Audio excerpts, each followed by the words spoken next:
Oh, where have you been? Well, I was away, but you know what? Now I am back. So either way, boys, let's go on ahead and take us a quick look at what we're fighting. It looks to be a Lilias Senya cleave that is properly speed-tuned and is going to hurt like an absolute motherfucker. So, the question then remains, hey, is we gonna survive? Well, let's find out, because here comes the knowing part. Holy fucking shit.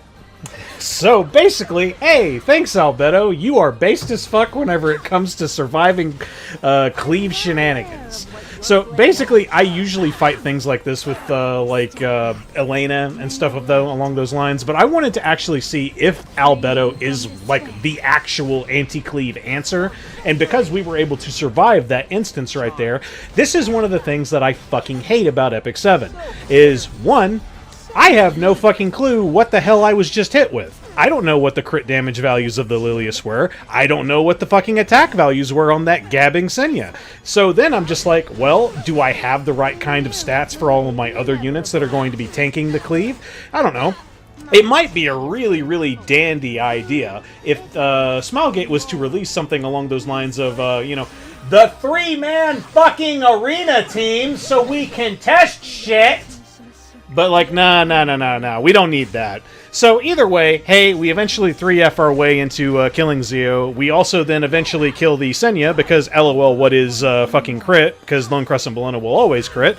And then we just so happen to land a wonderful, def down and an unbuffable onto the Lilias, and shazams! This attack right here just straight up kills her.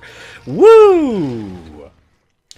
So anyway, moving on. Hey, looky there! It's a Conqueror Lilias, a Death Dealer Ray, and then a Navy Captain Landy. So whenever it comes to this team, I'm pretty fucking positive that this team, like this defense, is kinda fucking dead. It's not guaranteed 100% every single time, because, hey, you never know, Navy Captain Landy might just go fucking absolutely batshit insane on you and attack after, like, this attack right here, may salvo you, you may take some damage on your, like, Soul Weaver sides. But after you've gotten through this point right here, which is the fact that Dragon King Sharun's there so you don't get slept, the Moon Bunny Dominiel's there so that you don't have attack down on your Ravi, and then whenever Ravi eventually goes, who also has fucking immunity now, by the way, you're more than likely going to have a def down that's on Navy Captain Landy. Bam! You just go in, she is immediately dead. All that's left now is Conqueror Lilias and Death Dealer Ray, and with those two units just by themselves, especially in this situation where the Navy Captain Landy did fuck all, so she did no counters, no salvos of any kind, even like on the Dragon King Sharun's turn, because that's the only time she would ever be able to get fucking something off, and because that didn't happen, okay, cool, our supports are pretty much at full health, and all we have to do is just go into units accordingly until they eventually fucking die. So, I recently re-geared my Ravi into having a lot less speed. So she's got like, what, 25k HP now, so she doesn't really zoom on down the bar enough, and the only means of, like, going through the bar quickly is going to be Dragon King Sharun S1s, because that gives a combat readiness boost. Kinda sucks. Well, I mean, also, and there's Moon Bunny Dominiel's S3, which is also a combat readiness boost, but, like, the big thing you want is for her to zoom down so you can fucking kill this shit. Because, like, let's just say we 15%ed into the Navy Captain Landy. If we did, oh no, now the Navy Captain Landy doesn't have Death Break. So you're more than likely going to look at a situation where maybe Moon Bunny will die, maybe Dragon King will die, but your Ravi should still be in decent enough shape so that you can eventually kill the Navy Captain, and then you should also be able to kill the Death Dealer Ray as well, along with the Conqueror Lilias. It still needs some testing, but it feels pretty fucking safe. So, now we're going into the mighty Cancer itself. So, Sea Phantom Politis, Molly herself, Ambitious Tywin, and then Jenua. Well, let's try out Celine here. Celine goes into Jenua because of LOL EE going into highest attack unit. This then puts him at 1 HP, so that he has Immortality and Wild Dog Company procs. This also allows Politis to go, who then reduces buff durations by 1, so if you don't get fucked by 15% right there, that will always kill Jenua, because I happen to have Fairy Tale for a Nightmare on her, which does additional damage after the attack is done, because it is a extra attack that goes through. I have Mediator Kawerik here, just in case, like, I wasn't able to kill the Ambitious Tywin, because Ambitious Tywin can't strip, so he can't really do anything to you if you have things like, you know, immunity. And basically, that's it, boys. So, because we had a Soulburn Thunderclap, we beat the ever-loving shit out of that Ambitious Tywin, and then you just kind of kill Sea Phantom Politis when you get the chance. Now, we're going into something that legitimately does give me anxiety, but it's for, like, all the wrong reasons. So right here, we're going into a Zeo, a Blooming Lidica, and then also an ae-KARINA. So when I looked at this, I initially thought, oh fuck, I have no idea what kind of damage that Blooming Lidica is going to do to my Aria, because my Aria is not light speed. The damage that Blooming Lidica does is based on how much higher her speed stat is than the target that she is going into. So I'm like at, what, 170 or some shit like that? And it still didn't do enough damage to go through my own barrier that was provided to me by, like, the Bastion of Pollutia that is on my Christy. So I don't fucking know, man. Because, like, the whole thing that Blooming Lidica does is she, like, whenever there are debuffs on the team, she gets faster. And, like, even still, she went pretty soon right after the Zeo, so she has to be fast, no? And she still didn't do enough damage to actually, like, result in a kill. So, that was the one thing that I was, like, worried about. But, of course, like, hey, nothing happened. Okay, whatever. So, now that we've pretty much dealt with that, and she did next to no fucking damage to me, I have nothing to worry about. So, then it's just a matter of, well, you just gotta wait for them to go into Aria. Aria will then counterattack accordingly. Each counterattack gonna be worse than the last. Like, hell, do you guys even remember seeing ae-KARINA? She was gone so fucking fast, it'll make your fucking head spin. She straight up got a death break at one point, and then just kind of died the very next turn, just from all the damage that was going in through all the counterattacks. But either way, we keep landing the counterattacks that occur on us, or we just do our S1s in general. We get our focus, we have our focus full. Hey, Big Bird comes through, and now they're all fucking dead. Hoorah! Holy shit, we're more than halfway through. Let's get through that last one, boys. So, the last one is, honestly, not very fucking impressive. Because, you know, the funny thing is, I would love to throw shit like Shadow Knight Pilis at this. I would absolutely love to do it.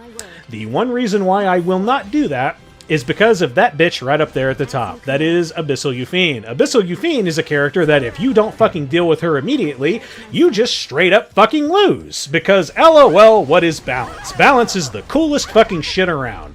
So, we're going to go about this the fast way. We're going to have Iseria here, going to reset Dark Corvus. Now Dark Corvus can fucking kill. He got pushed back. We have Destina. Destina cleanses and pushes up. Oh, Shazams! Now, the Abyssal Yufine is fucking dead. And she had Holy Sack. I don't give a fuck. You're still dead because LOL extinct. So now, all that's left is Choux, and then also going to be Conqueror Lilias.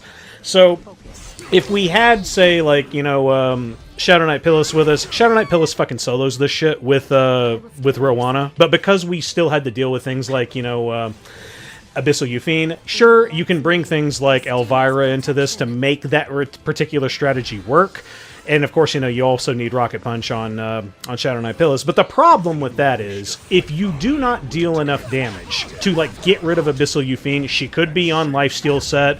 The Conqueror Lilias could be on the other artifact, which straight up, right there, the reason I didn't go into the Choux is because she had a barrier, she had 27,000 HP, I knew I wouldn't kill. So then I was like, okay, fuck, I'll go into the Conqueror Lilias. Now, the Conqueror Lilias has Proof of Valor. Now, she could always end up having, like, Nostalgic Music Box, she could have Border Coin, she could have, like, all these kinds of things. So that's, like, the big thing why you feel like you can't bring Shadow Knight Pilis into an Abyssal Yufine, because what if Abyssal Yufine gets things like health buff, and defense buff, and immunity, and all this other fucking dog shit. And then eventually she gets through, or your Elvira eventually dies because you didn't, like, get enough souls so that you can get through and, you know, get the kill. It's a whole bunch of fucking dumb, annoying shit. It takes way fucking longer to do. It's annoying as fucking shit whenever you have to rely on strategies like that. It really fucking sucks. I do not like it at all, for the fact that, like, I want to use Shadow Knight Pilis, but, like, I can't really do it into this situation. Now, either way, Dark Corvus is here. We kill the Abyssal Yufine. We eventually kill the Conqueror Lilias, because straight up, guys, if you're not paying attention, Conqueror Lilias going into Dark Corvus, if she happens to crit him, that's 2 cooldown reductions, and then the Choux also happens to hit quite a bit, that's more cooldown reductions. You eventually get the kill. Now here is the other fun team. So hey, it's Moon Bunny, Dominiel, Savior Aiden, and then a Briar Witch Iseria. So this team also used to scare me a little bit in the past, but like straight up, if you have an Elena properly built to like really tank this portion right here, you essentially jump up, you cleanse off that bullshit that was just hit with you, then you use S3, hey, LOL, you can't fucking hurt me now. So, and I also had Unbound Arrow with me, just like, to reduce a lot of the damage that was going to be going through. Hey, cool, we're 100% in the fucking clear at this point. And here's the thing that kinda sucks is, yeah, we have Shaltir here strictly for the sole purpose of just, one-tapping the Savior Aiden, which, hey, super easy.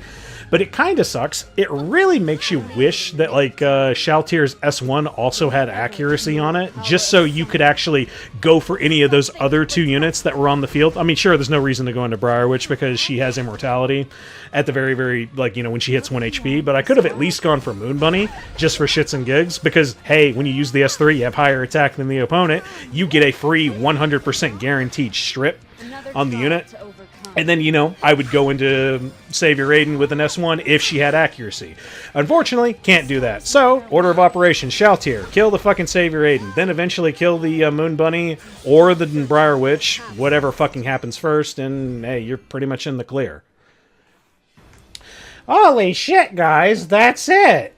So, I guess I'll go into, I guess, why there was no Friday Guild War. So, basically, I've been busy as all ungodly fuck whenever it comes to IRL, doing things in general, and just, I didn't even have time to make a fucking commentary track for Wednesday's Guild War. Didn't even have the time. So, basically, on my way out, I went to go and have my little mini vacation, because, like, I ain't fucking passing up no goddamn vacation. Sorry, it just ain't happening, guys. So, I get there to where I was doing my minication at, and then Friday rolls around. You guys probably don't want to see Friday's Guild War, because we're still in, like, the weird section of, like, early Guild War season, so we got, like, a Guild War that had things like Soul Bad Guy and fucking Cigarette and things like that on the defenses, and trust me, you probably don't want to watch, like, just, like, typical maybe cleave. But, like, hey, Brigitte did recently come out. It's like, hey, what are my thoughts on Brigitte? Because I did try to use her there. The big thing that's, like, really weird about her is, like, she's, like, a stripper, but at the same time, it's only in PvP, so you can't use her in PvE, really. She also has, like, a little bit of, like, oh, wow, what's her name? The bitch from ReZero. Whatever. The blue one from ReZero that's not Rem. I know some of y'all are going to be pissed at me for that. But yeah, she also has like a CR push on that, but it doesn't give attack buff. And then the strip is on the S3. And it's like, it's okay, but like she doesn't really do anything else. Basically, her role is she can like lock a unit out from receiving buffs and like cleanses and shit if they don't cleanse themselves. That's what block does. It is a very, very strange like implementation of the skill. Maybe it'll be really good in the future whenever we see more opportunities to use it, but it's another typical character of like, oh lol, build F, build speed, and hope it fucking works. And it's like, yo, those are my favorite fucking characters. I love building F and speed. It's almost like the class that I hate the most. Yay. And she's a Soul Weaver that can't fucking heal. But either way, boys, I hope you guys liked this video. If you wanted to, hit that like button. And if you want to see more, hit subscribe.